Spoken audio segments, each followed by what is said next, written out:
You stay with me, will you? Stay with me. Keep me safe. Okay, yeah.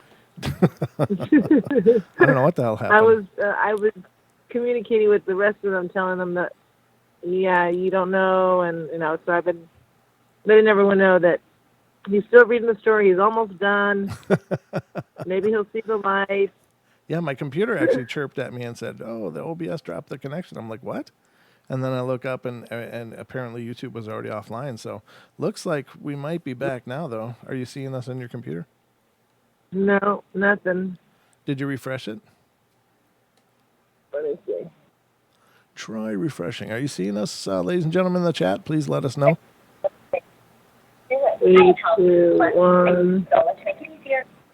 Oh, did you get an ad? Let's see. Oh, okay. It's live. All right, I'm hearing from the chat room that we're live. Are you It seeing says it? we will be live soon.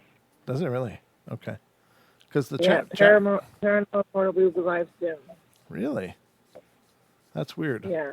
Okay, so Cha Cha, ladies and gentlemen, is seeing we'll be live soon, but you guys in the chat are actually seeing, right? I am now, but my I see feed you. just quit. Apparently, you guys see. Yeah, Gentry says she sees me. For, yeah, Renee's first, by the way. Okay. But you're still not seeing it. Hold on. You know, you might have to go back to the main Paranormal Portal Yep, screen that's and what I'm seeing. click, Yeah. click click the live stream again. Okay, cool. It's just me then. Not just you, it's Oh, you. there you are. Okay, cool. Ta-da. There's a handsome face. Oh, how you do go on. Tell me more. Stop. I think we're All right, well, we're I'll let back and you live. But do thank your you, thing. thank you so much for calling in and helping helping me recognize I had the problem. It is my pleasure. All right, my lady, I'll be talking to you. Okay, bye. See Okay, ya. bye. Okay, so I don't know what happened, ladies and gentlemen. I'm talking about clowns, and all of a sudden, we went offline.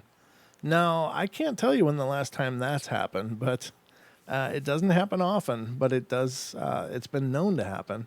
Now, the internet can do flaky, weird things. That's not uncommon, and I'm certainly not saying it's paranormal. But this is the portal, and I never know what the hell's going to happen. I do apologize that the stream was chopped. I don't know what the hell to do about that. Like I told you, it's just something in the air. There's a weird energy in the air. I felt it before even starting the show. I felt it all day long. I don't know. Maybe it's just retrograde stuff. The energies are just going wacky everywhere. I even burned incense and stuff before the show. So I don't know, but very strange. Apparently, though, the clowns were affecting us as well. So you guys heard at least part of the stories about the clowns, right? It's the clowns. It's the clowns. That's what I'm going to go with. Yeah, it could be MIBs too. We've been known to get knocked off the air by those a time or two. I don't know. That's one thing. Again, granted, tech problems are nothing new. I know they've been working on the internet in this area again, so it could just be something crazy like that. So I'm not just saying everything is paranormal, but it just I do feel the energy's funky today. I just felt it before I started, and I can't tell you when the last time we disconnected was. I think it's got to be the better part of a year since we've had to disconnect in the middle of a stream. So it's been really solid for a long time. Now there was a time before that when we had really flaky connection, but they did a lot of work in our area on the internet. So I do apologize though. It's no fun to lose streams and then catch them again and then lose them and it's no fun for me either because then I end up with all these little shrapnel pieces of episodes all over and I'll probably just have to delete them or whatever because I'll probably delete both halves of this tonight's show because there's no reassembling it when it's in two different parts. So I'll keep going though. I'll keep reading for you until we get to the until we get to the end of our time for tonight. But I do apologize. But this will apparently just go down in history as just a live show because the archive for this is just going to be too screwed to keep. And I do apologize for that, but there's nothing I can do to reassemble two parts into one video. It ain't how it works here, ladies and gentlemen. But we'll just keep going and see what happens. Hello, and hello, what the paranormal? Good to see you, and I don't know if you caught that, but we just had a weird disconnect here on the show. Doesn't usually happen. It's kind of frustrating that it did happen tonight, but I guess it's kind of par for the course for the whole retrogrades and stuff going on. What do you do? What do you do? So I'll continue on.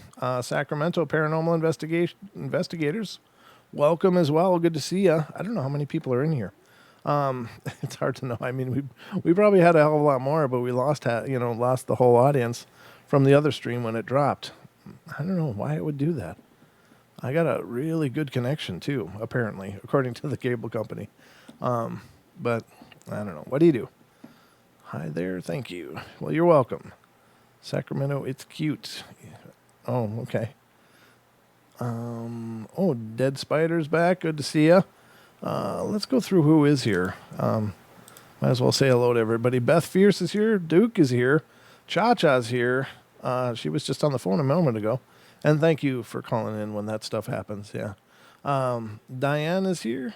And Dead Spider 45's here. DH is in here. Gemini Moon is in here. Gentry Coda's here. I Am Pam is here. Josh Jacobs is here. Lisa Heilman's here. Louis Ta. MCAT. Mary Brimyon. I think that's how you say it. And I'm not laughing at you. I'm laughing at my inability to pronounce things like that very well. Renee Cruz is here. Sacramento Paranormal Investigators is here. Terrestrial Mac and what the question mark paranormal. That's cool. I've not seen What the Paranormal before, but I like your name, so I'm going to definitely be checking out your channel. And thank you so much for coming in. I don't know how you heard about the portal, but it's fantastic to see, always to see the new faces come in. And if you ever get a chance, let me know in the chat how you heard about it, or if it was just you stumbled on a live stream, which is fine too. But the phone lines are open, ladies and gentlemen, 720-923-0500. If you want to call in and be a part of the show, if you want to call in and share an experience of your very own, or share some thoughts you've got on the paranormal, that's always welcome. I love it when you do. I wonder if now that I've got a new episode here, if I should do this. I hope you're ready, because it's time for bed.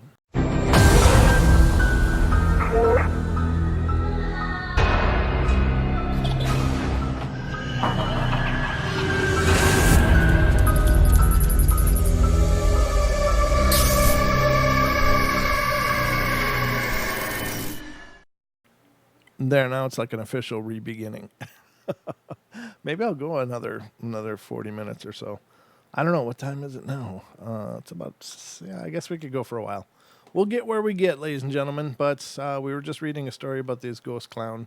It was a haunted doll, essentially, of a laughing ghost. And throughout the course of that evil story, we got knocked off the air. So is it paranormal? I don't know. It's up to you to decide. I can just say we got knocked off the air. Could be just technical difficulties, but what if it's not? It's kind of spooky when you think about it.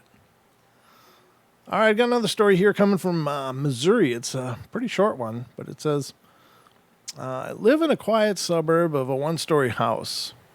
At the time, I was sleeping in the upstairs bedroom, and when this event happened, I was about 9 years old and usually suffered from insomnia. And I'd often read a book or watch television to try and coax myself to get to sleep. And after making myself kind of sleepy, I proceeded to lay down to finally attempt to sleep. My bed faced my door, which I left open. I couldn't get myself to sleep, so I jolted up to grab a book or the remote when I saw a figure in my doorway. I looked up to see if it was my grandma, who was one of the people I lived with, and instead of being a short, happy older woman, it was tall, brooding man with an old-style musket rifle, looking like it dated back to like the Revolutionary War times. And the man has a tall, pointed hat and appeared to be in British military attire of the period. And he pointed the musket at my head. So I darted under the covers and I came up almost a few seconds after seeing the figure, and it had disappeared. I got really scared and went downstairs to sleep in my mom's room, and the spirit has not manifested itself into a full-bodied apparition since then, but I do get eerie feelings in that room and in that area of the house quite often. Even to this day, I'm baffled about why a Revolutionary War period ghost haunted my house. I live in an area that wasn't even fought in during that war and wasn't inhabited until the Louisiana Purchase, and I'm attempting to research the spirit, but with very little success. If anyone would like to assist in the research, I would be absolutely glad. It says glad. So, I don't know. I think there was a lot of different battles going on through a long period of history. It wasn't just, the Revolutionary War took place over a pretty big spread, including, Canada and the eastern U.S., North.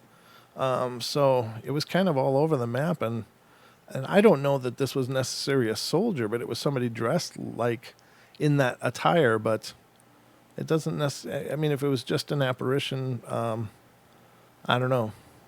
That's a tough one. But there were, of course, trappers. There was a lot of people working the wilds and establishing colonies and such all through the land. So it may not have been necessarily tied to the Revolutionary War, but could have been something that happened there where somebody got in a pickle and got their life ended prematurely, and now they haunt the place.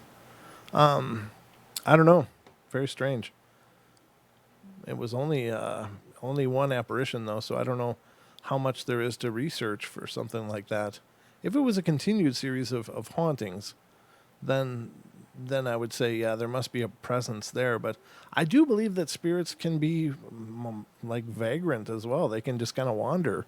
There are some that seem to be bound to a location, whether that's because of it being perhaps their home, whether it's because they found it and it reminds them of something that was special to them in their life, whether it's because they are bound to some person or an item in the home, or, but there are others that are just kind of, they don't seem to be locked in any one location. They seem to wander, and I'm not sure, what the distinction is. And perhaps it's just if there's emotional ties, they can be tied to a location.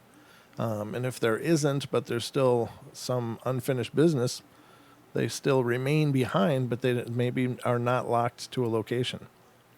Just some thoughts, ladies and gentlemen. I don't pretend to have the answers, but I think it's very interesting. Another thing that I see coming up quite a bit in the thousands and thousands of accounts and encounter stories that I've read, there's a weird theme that keeps popping up, and I haven't heard anybody come to this conclusion before, so I think it's my conclusion. I could be wrong, could be other people having this conclusion as well, but there's one theme that seems to happen quite often in the case of manifestations. When people see manifestations, they lock eyes with this manifestation, and they're like frozen in this moment, and it lasts and lasts and lasts and until, and this comes up so much that I think there's some reason for this. People say, until I blinked and then it was gone. So whatever was going on in that moment, and I think it might have to do with something in the quantum state. That if a person is able to catch an apparition in that state where it's visible, that perhaps that apparition cannot leave until the person closes their eyes. And does that have to do with kind of like the slit experiment in quantum physics, where the observed energy behaves according to the expectation of the person. And so when the researchers thought it was a particle, it went through one or the two slits. But when, if they thought it was a wave, it could have gone through both of them. And then when it was nobody watching it, it was both a particle and a wave, and it was just in this in-between state. So that's really, really basically paraphrasing the experiment that was conducted and repeated many times. But there seems to be something with when these apparitions are observed, that they seem to be locked to that moment until a person blinks. And it comes up all the time. You hear it. I was just there, and we were staring at each other, and it was staring at me, and I'm staring at it, and it was just for several seconds, and then suddenly I blinked, and it was gone. And so there seems to be something with that blink that frees that quantum lock or whatever is going on in that moment. And I don't know what it is, but it seems really, really peculiar to me. And it's, again, I've not heard anybody address that before. I'm not saying I'm the only one that's ever considered this, but I'm not getting that thought from anybody else. It's just something that's occurred to me. It's like, what's going on here? Why is it locked in that moment until a blink? So just a thought. You guys will have to let me know what you think of that. Am I way out there, or does it sound like there might be something to it? Just food for thought, ladies and gentlemen. But a cool little story anyway. So thanks, Bama. Bama Bigfoot says, that's an interesting, Brent. Well, thank you. I mean, I'm kind of in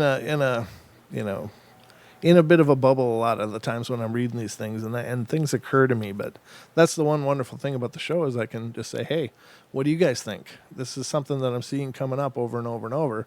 Do you think there's anything to that? Have you guys heard stuff like that as well?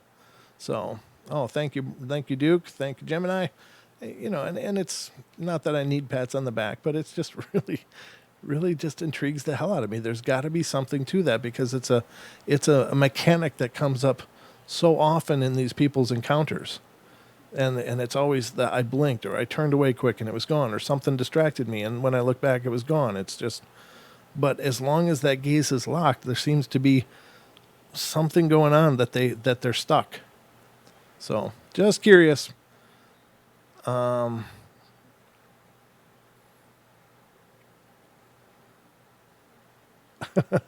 Gentry said, I didn't blink. I just turned over in my bed. I was too tired not to worry. Well, there is that. But anyway, the next one's coming from Ohio, and let's see what's going on in Ohio. As most of you know, when a relative dies and they have no will, their possessions are divided among family members. My grandmother had passed due to cancer. I'm sorry to hear that. When I was 2 years old, and I don't remember much of the time we spent together, but from what I've heard, she had a short and very troubled life, which leads me to my conclusion today. My grandmother was succeeded by 9 children, including my mom. Her assets were sorted through and given away, and my mom receded at first from accepting anything, and I think it was still too much strain for her, what with caring during her illness, so not many things were accepted on her behalf. A few years had passed, and I was nearly 6 years old, and my aunt was sorting through the assets she accumulated and was asking my mom if she'd like to have them. She finally gave in and accepted those things, and my sister and I were ecstatic. When the things first arrived, we all rummaged through them, and my mom let us each keep one thing for ourselves, and being young, one thing particularly caught my eye, and it was an old light blue telephone that I remembered playing with all the time. I was extremely excited. I took the phone to my room and played with it all during the day, and the rest of the evening proceeded as normal: dinner, bath time, and bed shortly after. And I still shared a room with one of my sisters at that time, and we jumped into our bunk beds and began to relax, and the phone still sat on my play stand with some other toys, and I had fallen to sleep when a loud bleeding noise pierced my ear. I woke with a start to see where it was coming from. My sister also heard the noise and was already on her feet. She didn't seem that worried when she began to look for the source of the noise, still partially asleep. She crossed the room and picked up my play phone that was ringing. Mind you, this phone had no cord, and we didn't have a phone jack in our room. She answered the phone calmly, and I guess it didn't register in her mind that the phone was a fake, and she picked up the receiver and said, "Hello?" I didn't hear the initial phrase, but she immediately started to scream for my mom. She dropped the phone to the floor and grabbed me off the top bunk and held me as tight as she could. I finally understood why. The voice on the phone kept speaking, The voice on the other end was my grandmother's, but it wasn't her demeanor. The voice was ill-tempered and seemed violent.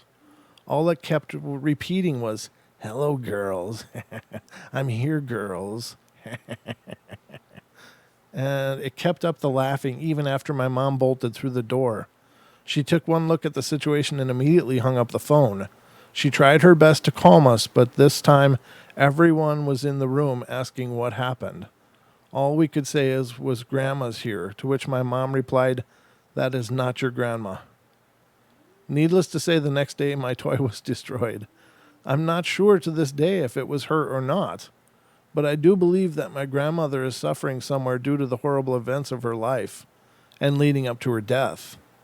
Many more events occurred after this, but these are not my stories to tell. I just pray she finds relief somehow. Rest in peace, Anna Mae Jackson. Wow. That's really, really twisted. I don't know if she had like brain cancer or what. I know we had a family friend who had cancer in the brain, and they came and stayed with us for a while, and I was a young kid at the time, and I heard the torment this woman was in, screaming and howling and crying and just being so confused that, everything in her world was twisted. And it really was tough to be around. It was really hard for, me being a little, 8 and 9-year-old boy hearing this, old woman screaming and howling about the pain and the monsters and stuff. And it was just terrifying. And whatever happens in the death state, I think that, the divine part of ourselves returns. But what about the other parts that aren't divine? Are those things kind of left behind? And maybe those things can become conscious? I don't know. Just a really wild theory. But, when you hear something like that, it doesn't say at all what kind of grandmother this person was in life before she took ill. And it's probably because the author was so young they didn't know. But I don't know. That's very, very tragic. That that the one thing they held on to from their grandmother who deceased was the one thing that would end up haunting them. That's too bad. Demonic will take on the form of someone you love or know as a child that you trust, for they can gain your trust. Yeah, that's true. I don't disagree with that, Sacramento Paranormal Investigators. I do think the term demonic gets used an awful lot, and much more than it deserves to be, but I do believe there are demonic forces, and I do believe you're right. They will mimic because it does get you to lower the guard. It gets you to open up and expose yourself, which takes, a lot of the battle of the demon away, because a demonic possession or oppression is it's a war of attrition. It's a long-term engagement, and they have nothing but time. So they will continue and continue and continue and continue. They don't have anything better to do. And if they can get you to lower part of your defenses just because you believe it's someone you love, then yeah, that for sure is a demonic tactic or dark spirit tactic. I don't think that demons are the only ones that can mimic. I think there's, several different entities that can do the same thing. But in any case, it's not good. But thank you for your input. I appreciate that. Let's see. Anything else? All right. So that was a good story, though. Really creepy, but a good story. So I'm going to continue going. I guess we're going to go long tonight, ladies and gentlemen, because I really feel bad about having a fragment of a show left up or delete all of it. So I guess we'll just carry on from here since we seem to be connected. And you'll get an extra long show tonight, which I hope you're okay with. And I'll just keep continuing until we hit about an hour of this show. Let's see, how far are we into it now? So I don't know. Oh, about 25 minutes. So yeah, about another 25 minutes. If you guys will stick with me, I'll keep reading. Because I love me some reading. I love me some portal time. Good to see you, MCAT. By the way, I saw you in there earlier, but I forgot to say hello. And if anyone else has come in that I haven't greeted yet, thank you all for coming in. I see there's several people listening. Not all are chatting, and that's okay. It's not a prerequisite, but however you're finding us, thank you so much for finding us. It's really great to see so many people taking an interest in the portal. And ladies and gentlemen, remember tomorrow the new podcast drops, and this will be part 2 of a conversation we had with Linda Godfrey about Bigfoot and cryptids. The shows, the last week's show was part 1. This week's show is part 2, and that'll be available tomorrow wherever you get podcasts from. So if you're into podcasts, look for the Paranormal Portal. We're out there. We're everywhere. We're taking over. It could be. I don't know how aggressively, but we're out there. I don't know if we're actually taking over so much, but we're definitely carving a niche. All right, so this one's coming from Rhode Island. It says, I live in Providence, Rhode Island. I've had a paranormal encounters for a couple of years now. I was around the age of 10 years old when a young woman started visiting me a few times a week. The girl was beautiful, but looked just so creepy. She had long, dark, knee-length hair and wore a long, white gown with a chain or two around her neck. I never knew how to react, but I know one thing for sure. It scared the living hell out of me. The first time I ever saw her was in the basement of my old house. I was downstairs washing clothes for church, and the next day, I felt as though I was being watched, so I turned around with my back against the washer and saw this woman standing in the corner of the basement. Well, I just froze. I was in shock, yet angry at the same time. She stood there with her hands to her sides and her head back and tilted. I stood there for a few seconds and then ran upstairs. I was the only person home, so I ended up going to my neighbor's house next door. As the weeks went by, I became so miserable and paranoid, I ended up seeing the woman at school. I was in the 5th grade at the time. I was in gym class, and me and a few of my friends were sitting against a wall, chatting away, and I turned my head away for a second and saw the woman sitting on the stage step. The gym was huge, and mini one-step stage at the gym, at the end of the gym. The woman stared at me and was walking back and forth with her hands behind her back. Another time I saw the woman, I was at my father's house in Massachusetts, and my father was asleep, and I sat in the hall playing with my father's Rottweiler named Tread. T-R-E-A-D, Tread. That's not something you should name your dog. It's like it's going to get hit by a car. It's like call him Tread. I looked up, and right at the end of the hall, where the kitchen leads, I see the woman standing there staring at me. I noticed that whenever I saw her, her hair was either straightened or in ringlets, and sometimes the gown she wore had polka dots on it, and it always had the chain around her neck and waist as if it were a belt. The woman never harmed me, but always had me paralyzed with fear. The most action ever seeing that woman was on the same day. Tread, my dad's dog, lifted his head from my lap and growled, looking at the exact same direction as the ghostly woman in chains was. Well, this is my first post, so I'll have others. And looking at it, this person never posted others. So that was the only one they ever made. Tread. You know what else has treads? Is tires. That's like a bad premonition name. What? No, Cha-Cha, don't say such things. I don't get probed ever. I'm anti-probing. All right, so we're going to go to Alabama this time, ladies and gentlemen. One night when I was around 6 or 7, I lost my second tooth. Woo! I was the Minion's actually excited about losing teeth. He can't wait to get money from the Tooth Fairy. Those darn kids. I was really excited about the Tooth Fairy and placed my tooth under my pillow, knowing that when I woke in the morning, there would be a dollar bill waiting for me instead. Like most small children, I was excited and was wide awake in my bed, and I was never afraid of the dark, and my light was out. The door opened ajar at my mother's insistence in those days. I kept my old high bed pushed up against the wall next to the window, and I'd hold the blinds out of the way and sit in my bed and just stare out into the front yard when I couldn't sleep. Our house was was the last on the left at a dead end, and there were no street lights, and our yard was over an acre, and the house sat rather far from the street.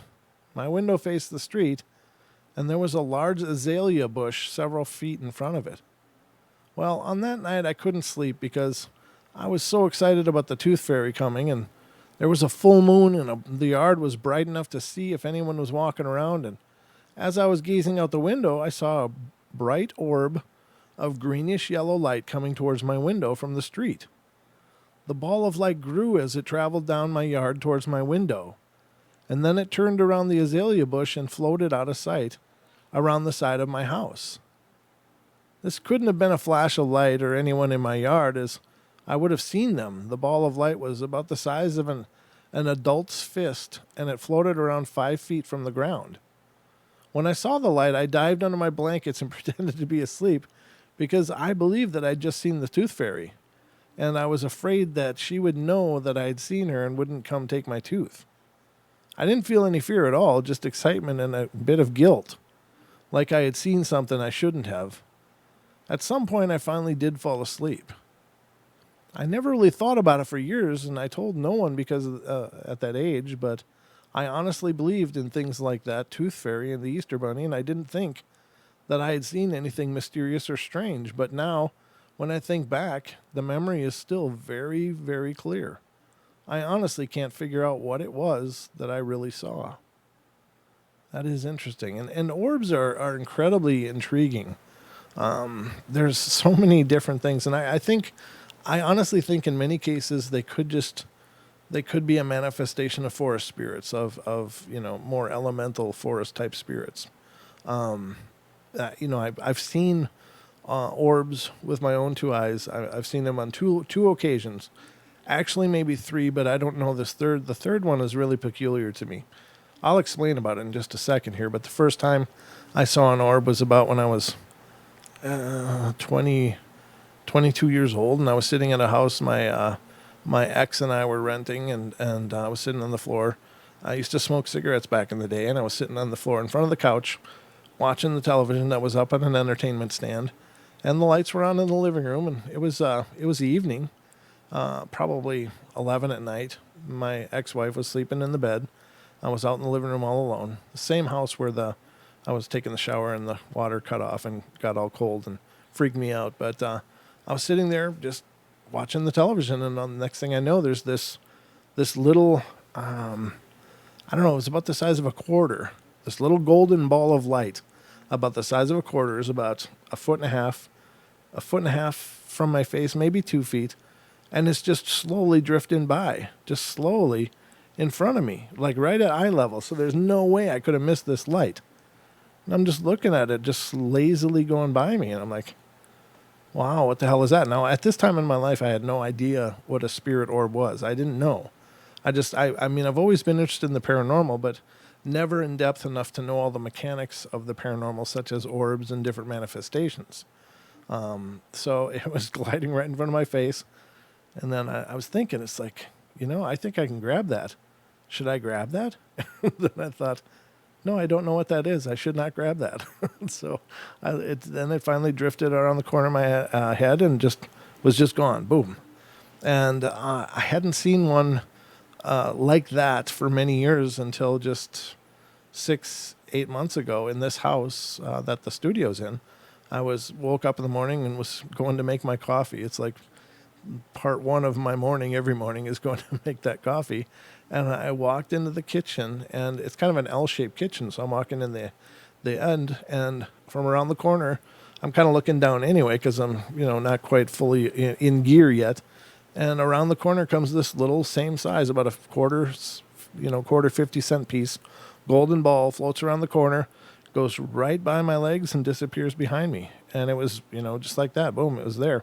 And then it was gone. So that's two times that I've seen what I consider spirit orbs, and they were both golden little balls. They look like little suns, very, very shiny, luminescent things. And the other one that I saw, I don't know what to think about. And to give you an idea what was going on, I was 16 at the time. I had a friend who was younger than me. He was about 15. And we weren't like troublesome kind of kids. I was never really a problem kid. I just kind of hung out with friends and wasn't a big partier or getting into any chemicals or anything too much. But we were just out hanging out. We were driving around in the dead of night. It must have been about 1 or 2 a.m. And we're driving through this residential area of the town I grew up in.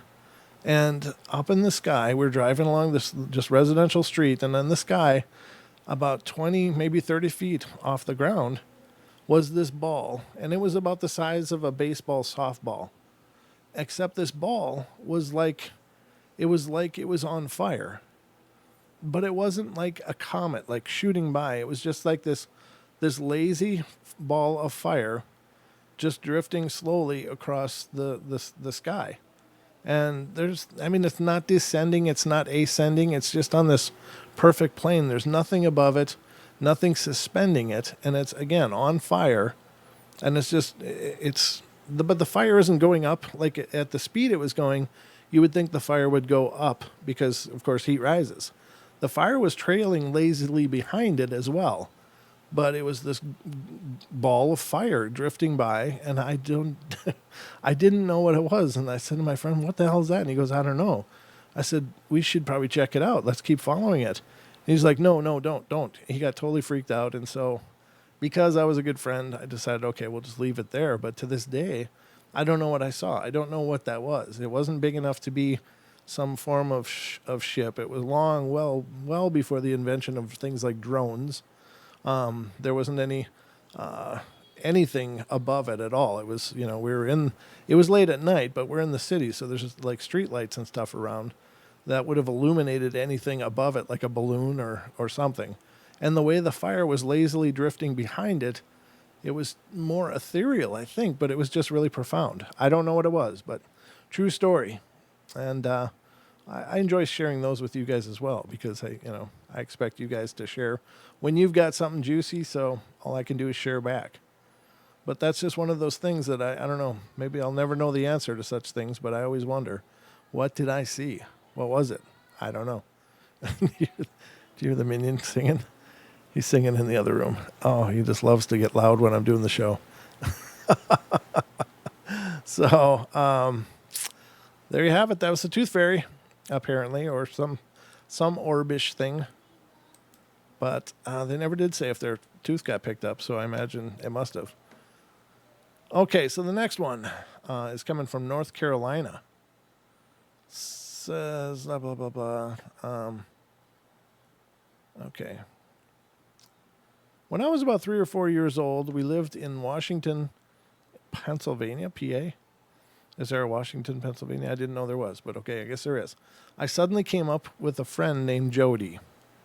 My mom just figured it was an imaginary friend and never thought much about it until one day. It was Veterans Day, and she sat reading a commemorative paper remembering soldiers all the way back to the Civil War. When suddenly I came up and pointed to a gentleman and said, "That's Jody."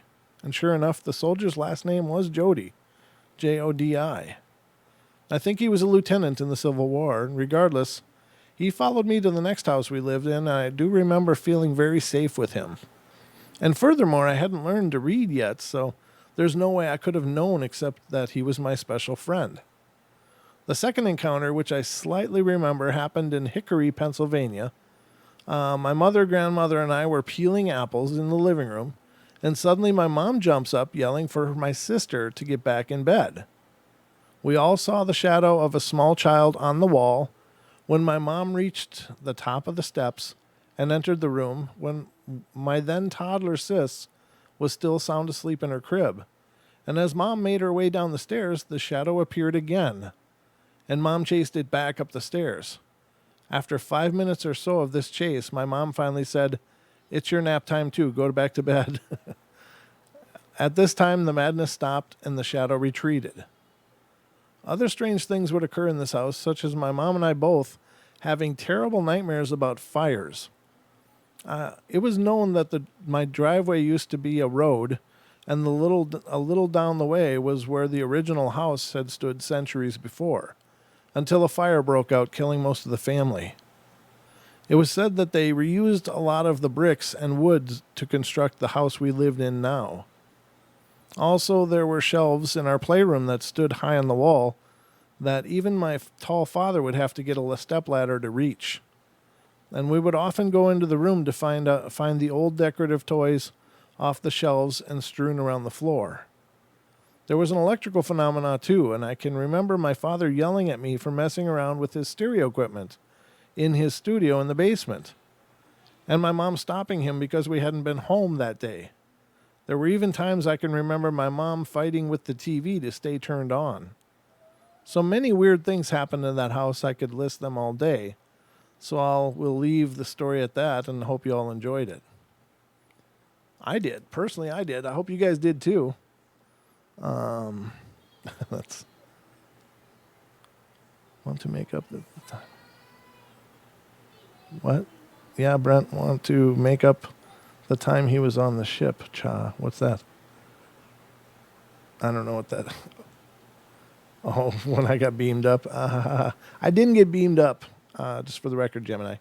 I was sitting here minding my own business reading a story about clowns when suddenly Cha was on the phone calling me to say, hey, you disconnected. And my computer had just dinged in my ear prior to that, so I was not sucked into the spaceship. There was no probing going on here, I'll guarantee you that. So, next one's Tennessee. We won't dwell on the dining room except to say that at times it aggravated people who slept in there. What? That's a weird way to start an encounter, especially if they were overnight guests. There were other things that happened over the years, such as hearing a baby cry when there were no babies around. At night, you could hear someone ascend the stairs, walk across the upstairs floor, and sit down on a bed. When you turned the light on, there would be no one there, and this happened many times. And each time it happened, it would scare the fire out of us. The fire out of us. I've never heard that saying before. In the summertime, you could hear children laughing and playing, and when there were no children present or all the children were accounted for. These things I have experienced myself.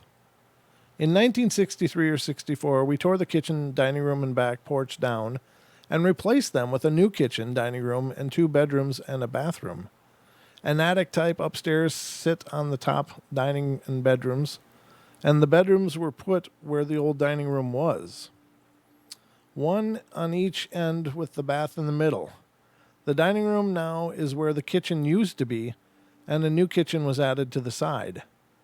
The new upstairs was divided into 2 bedrooms. The new upstairs was now the girls' side, and the old upstairs was the boys' side.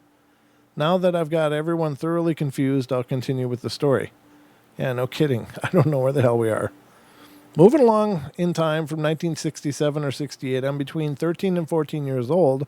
I'm sitting in an old armchair that we have on the front porch, just enjoying the sunshine, and I'm looking off towards the woodland, not thinking about anything really, when I noticed that the air was crackling and my skin felt like low voltage electricity was going through me. I shifted my weight and started working my shoulders, hands, and fingers to try to get the tingling to stop. I then heard the sounds of drums and chanting. I looked back towards the woodland, which was like 100 yards away, and saw a black mass coming towards me. As it got closer, the drums and chanting got louder. I could now see the mass looked like 5 monks side by side, and the tallest one in the center. And they seemed to glide on the air in a straight line. As they got closer, the drums and chanting reached an almost deafening level. My eyes were absolutely glued to them, and I couldn't look away. The closer they got, the louder they became, and I became terrified. But I was literally frozen in fear. My inner voice was telling me to run or die, but I couldn't bring myself to move. When they got within 15 to 20 feet of me, I found myself on my feet with Mama shaking the fool out of me. In a few minutes, everything was back to normal. In the few minutes it took, I could see the figures retreating backwards towards the woods. Mama took me in the house to tend to me, and when I fully regained my composure, she told me that when she came to the porch, I was sitting on the edge of the chair, shaking like a leaf. She said I was sweating profusely, with a terrified look on my face. When she grabbed me, I was cold to the touch. I still don't know what to make of this. Why did I see monks in Tennessee? Why did I feel like I was close to dying? What would have happened if Mama hadn't come to my rescue? Who knows? All right. Very strange. I got 2 more to go. This one's kind of long. Let's see. I think we're still doing okay on time. Yeah, 2 more will be about perfect, I think. So, I swear my house has the worst energy possible. I'm building a feng shui garden right now, and day by day I have exposed my mind to just about everything religion has to offer, and I fear nothing in religion. By the way, this is coming from Oregon. As Don says, Oregon, not Oregon. Today I ripped up the moss out of the grass after poisoning it a week ago. I planted tulips and grass seed, and I'm fighting against this odd energy that still sleeps with my family. My house. We felt so happy to move into this house with such low rent, but we quickly discovered odd things. The house had cameras on the front and back, rose bushes and everywhere around the house, with no blossoms, crappy yard, but the inside had been nice. Found bones in the backyard. I assume they're cow bones. Our landlord said we cannot have dogs ever. My girlfriend and I have had this shared feeling from day one. I tried to remove it, so I inspected the house. I found a chain on the side of our bedroom window, which I removed. I put the screen back on our window, which had duct tape residue on it, and we had odd howling sounds under our bedroom, which claimed to be from the wind outside from the ventilation under the house. I checked this, and it seems that all the vents are boxed off around the bedroom except one, hence the odd sound, I assume.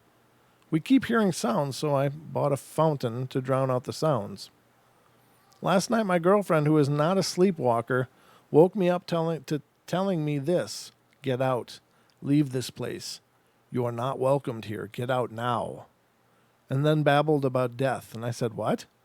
I talked to her, but she didn't respond. This is the first time that she has ever said anything that creeped me out since dating her 2.5 years ago. So I nugged her with my arm to make sure she was awoke and questioned her about what she was saying, and I still haven't told her what she told me because she will freak out if she knows what she said to me. She said that she thought she was dead and her children had left her and she feared for her children's life. I reminded her that this was not true and that she was just dreaming. Tonight my girlfriend was concerned that she will sleepwalk just like her oldest daughter already does, and I think this house has a bad energy, but I will heal it with time by removing all the fears. Another part of me keeps feeling the creepy feeling that this is something much more, such as the doors shutting by themselves after about 1 minute if the doors are ajar. In fact, I think I could time it and have all things in the house turned off so it is so consistent, but I'm logical, but I must say this is really odd. I was a sleepwalker also, but that was due to a dramatic event that happened to me, and it was all logical. I'm not looking for ghosts, just logic. I was 5 years old when I sleepwalked, and I am fine now. I think my house just has a bad energy, but my gut keeps saying otherwise. Well, our cats are happy. They are stray until moving in with us in this house, so I'm sure we just need to work on the yard to make this shared feeling go away. Hell, we had a bad start and we're probably just freaked out. Who wouldn't be? Thanks for reading my story. Living with this creepy feeling while taking a shower or trying to sleep keeps a person up all night. I keep ignoring it until my lady starts freaking me out during rapid eye movement, REM sleep. That's the story. I don't know. It's a strange one, but, some places are just really dark. Lots of weirdness happened in them. And such things leave a residue. Excuse me. All right, we're going to Iowa for the last one, ladies and gentlemen. Let's see. This is a damn long one, too. Oh, man, did I plan this wrong? Well, you're getting a big bonus at the end here, ladies and gentlemen. My dad had 7 sisters and 7 brothers, making 13 siblings in his whole family. My God. As they grew up, things were pretty rocky financially. Some married pretty young and began their own families and moved to other parts of the United States. And began their own lives. Having said this, needless to say, I have many, many cousins and a large extended family. As I grew, I'd spend my time with a few family members here and there, just depended on what was going on at the time. With a family this size, you become accustomed to numerous family gatherings and obligations cropping up repeatedly and at really short notice. One Thursday afternoon, we received a call from my Aunt Jamie. This call was one of the calls you dread ever receiving. My uncle passed away, and he was unfortunately hit by a city bus. He'd gotten off work at a local factory and stopped off for a few drinks with his buddies. Instead of driving home after his 2 beers, he decided it best to walk home, and he stepped in front of the bus as the bus left one of its stops. The vehicle was not going very fast, but the impact was enough to knock him off his feet. He hit his head on the raised curb of the sidewalk, and the head injury caused bleeding, and he never woke up. The final arrangements had been made to afford the family and friends services to pay their respects. Both my mom and dad had to work and were not able to go to the services as it would have been 2 or 3 days away. It was decided that I would accompany one of my aunts to the services to pay respects for our branch of the family. We'd be staying 2 nights and 3 days in Sioux City, Iowa, to attend all of the functions. And although I was only 15 years old at the time, I had been to several funerals prior to this, and unfortunately, again, this is what sometimes happens with a large family. And I was not frightened or nervous about the services. At this point, I had come to accept that rituals as a part of life. I was, however, not happy about having to be gone from home for an extended time. When you're 15, 3 days can seem like a lifetime. As we drove the 2.5 hours to Sioux City, much of the conversation revolved around my Uncle Danny. I had not seen him since I was 8 years old, and he had gone off a so-called beaten path, and he did not choose to go to church to be involved with a lot of the family after he moved to Iowa, so he was not around too much. My aunt I was traveling with mentioned that he had gotten involved in a cult. She wasn't sure which one, how, or their beliefs. But for a somewhat rural-type family, anything out of the norm, such as a cult, was just ghastly.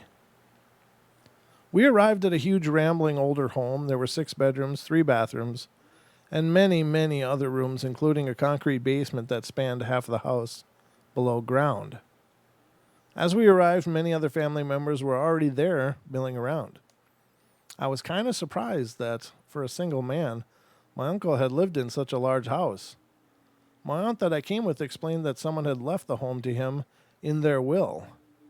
My uncle fell in love with it and kept it, and he apparently only lived in about half of the house, keeping the other rooms closed off. I was assigned to a bedroom on the top floor of the 3-story home for my stay, right near my aunt's I had come with. We climbed the stairs to the bedrooms to freshen up before the wake. After climbing the stairs with my aunt behind me, me leading the way, I kept getting the shivers. I thought maybe the air conditioning was turned up, and it was August, and a humid and sweltering 89 degrees outdoors, and I told my aunt that as we climbed that I was cold, and she said I was just tired, and I mentioned the air conditioning and was informed the house didn't have air conditioning, as it was too old, and my uncle really didn't see the need for such frivolous comforts. We reached the top landing, and I was directed to go 2 doors down on the right, and I would be staying there. Apparently, other family members had been up to clean and air the rooms and halls because the place was immaculate and smelled faintly of lavender. It said spelled faintly or lavender, but I think it smelled faintly of lavender. My aunt indicated that there was a restroom directly across from where I would be sleeping, and all of the doors on this floor were closed, and I found that odd, but thought maybe family was occupying these rooms and had the doors closed to get ready for their services. I picked up a bag in each hand and started down the hallway, and my aunt informed that she had forgotten something in the car and would be right back, and she ascended the stairs, leaving her 2 bags lying at the top of the stairs near the landing. I was road weary and couldn't wait for a shower and change of clothes, and I looked up, and there was 3 white shadows hovering in the middle of the hallway. One of the shadows had a human shape to it, and the other two just a dense white fog. I blinked a couple of times and then heard what sounded like wind chimes, and they were gone. Poof, gone. I ran down the hall and entered my assigned room, closed the door and locked it. What the heck? My heart was beating so loudly I couldn't stand it. I sat on the bed and tried to find logic in what I had just witnessed. There was a soft knock on the door. Thinking it was my aunt, I jumped up, turned the lock, and opened the door, and there was a man standing there smiling at me. He stated he had seen me run into the bedroom and wanted to make sure I was okay. I asked who he was, and he smiled very wide and warmly and stated that he was related to my dad and he knew just who I was. We entered the bedroom, leaving the door open, and sat in chairs facing each other and visited. He was very easy to talk to, and he told me stories about my dad and my aunts and my uncles as they grew up. I was very relaxed. About an hour later, my aunt was calling to me from the hallway, and I stuck my head out the door to acknowledge her, and she stated that it was time to go to the funeral home for the services, and I told her I'd be right out. I turned back around, and there was no one in the room. He was gone. I ran out of the room telling my aunt about my visitor and that he said he was related, and when she asked how he was related, I realized I didn't know. I hadn't asked. My aunt stated that the ride and the heat must have gotten to me because there was only one door out of that room, and I had been in that door, and there was nowhere for a person to go in the room. I grabbed my purse and we headed down the stairs. As we reached the landing to the second, a framed photo to the left reflected in the sunlight and caught my attention. I stepped off the landing into the hallway and walked over to the picture. It was a photograph of the man I had been visiting with. I asked my aunt who the man was, and she told me it was the uncle whose wake services we were going to be late for if I didn't hurry up. She said they kept the photo there on the wall because the second floor was his favorite. I explained this was the man I'd been talking to. She stood there and stared at me for a few seconds, and then chastised me for trying to upset her by telling her a fib like that.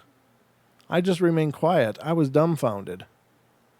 I continued through the next couple of days' services kind of in a fog before we were to leave for our trip home. We had tea with some of my other relatives, and they were discussing the sale of the house, and one of my uncles who were involved in the conversation stated we would not be able to sell until all that nonsense on the second floor was gone and burned. Well, now I had to know it was on the second floor. I kind of slinked away from the gathering and went to the second floor.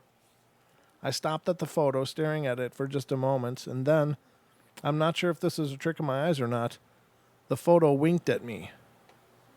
I moved down the hallway and opened the first door on the right, and it was painted bright red with a single kneeler with a red cloth draped over the top in the middle of the room. The windows were completely covered with tinfoil so no sunlight was visible. I shut off the light and suppressed a shiver and closed the door. I opened the next room's door, and it was painted black with a single kneeler and a black cloth draped over it. Windows covered the same way as in the other room, and I shut off the light and closed that door. As I neared the third room, I could hear a murmur of voices behind the door, and I thought, well, there's other family up here. I'm not by myself going through this mysterious house alone. I opened the door, and the room was pitch black. There were no lights on. The murmur of voices was still there, very low in the room, and I reached over and flipped on the light. The room was again painted black, but there was 3 rows of chairs in the room, each with a black cloth draped over it, and there were no pictures or a pulpit or anything, just the chairs. All of a sudden, the murmur of voices got more intense, like being inside of a beehive. I closed the door, forgetting to turn off the light. I ran down the stairs and asked my aunt if we could leave now, and she asked what was wrong. I told her nothing. I just wanted to go home. We drove for quite some time in complete silence, and then my aunt told me in a no-nonsense voice that I should not have went onto the second floor of the house, that it was bad manners to poke around without permission. We had never spoken of that visit to Sioux City since then, and rarely is my uncle mentioned. What does this all mean? I have no idea, but it was terrifying, and has stuck with me all these years. Wow. Well, there you have it. That's a pretty epic ending to the night, I think. We had to kind of start over. We got kind of a show and a half, I guess. I hope that's okay. I hope that was entertaining. But I will be back tomorrow night for our Friday show, 2 hours of fun and adventure. And if you have a story that you'd like shared on the show of some experience you've been through, something you've experienced or seen, or that you just want to talk about, please feel free to email paranormalportalradio@gmail.com. I'd love to share it on the show tomorrow. Listener mail is a big part of my Friday shows. It means a lot. So if you got something to share, please send it in. But other than that, let's see. The podcast drops tomorrow, so please check that out. That would be wonderful. It certainly helps. And please share the Paranormal Portal with people you know that love the paranormal. And hopefully they'll love it too. And I hope you guys have a wonderful night. Thank you so much for being here. And be good, be kind, be nice. Take care of each other. Help each other out. Find the magic in every day. And remember to laugh as much as you can. Good night, everybody. Love y'all. We'll see you tomorrow night.